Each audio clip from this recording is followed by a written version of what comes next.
New emails show Democrat lobbying firm Blue Star Strategies met with Ukrainian officials last year while Hunter Biden was on the board of an energy company called Burisma. Judicial Watch President Tom Fitton spoke with One America's John Hines about the impact of the Biden email scandal. Take a look. Tom Fitton, president of Judicial Watch, thank you for talking to us on One America News. Good to catch up with you, sir.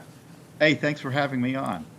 Sir, I understand that Judicial Watch has received some emails, some communications with regard to the ambassador to the Ukraine and some meetings that she was having with a representative of this organization called Blue Star Strategies, which had some connection with the Democratic National Committee. What seems to be going on, sir?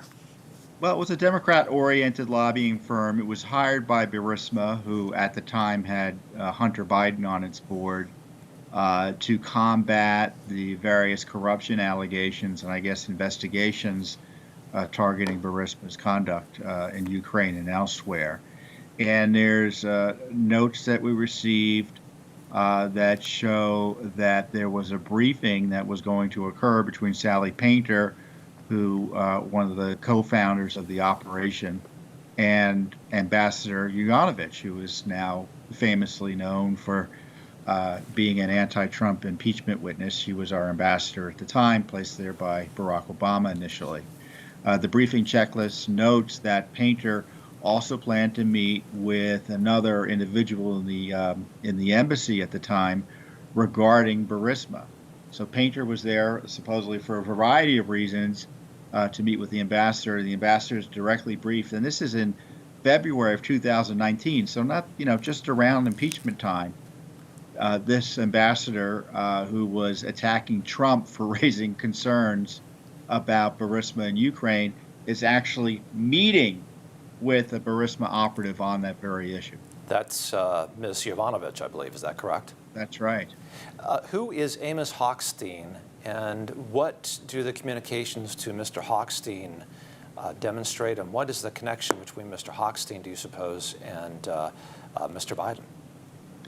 Well, the documents include an email in 2016 who was a senior, and Hochstein, by the way, was a senior advisor to Vice President Biden at the time, and he had gotten an email from a redacted sender, so we don't know who sent it to him, about Devon Archer and Burisma, and specifically the subject line is Burisma News, Devon Archer. And of course, Archer was involved in this deal with Hunter Biden in terms of being on the having this relationship with Burisma. So we have evidence of a meeting of the ambassador with someone from Blue Star Strategies. And then later on we have emails which indicate there were communications between Mr. Biden, then Vice President Biden, and his team with regard to Burisma and activities in Ukraine.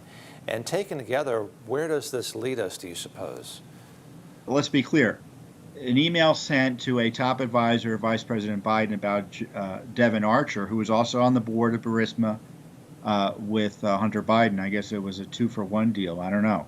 The email attached a news article about a corruption issue involving Devon Archer, his being involved in fraud. I think he was convicted at the time he'd been arrested at the time for a $60 million fraud scam, allegedly. Mm-hmm. Now he's facing sentencing over.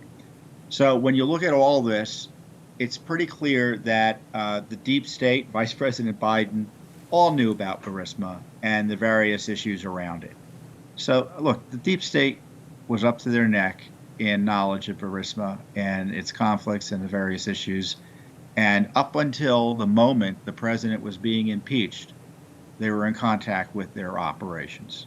Tom Fitton, president of Judicial Watch, it's good to catch up with you on One America News. Thank you, sir. Thanks for your time. You're welcome. Thank you.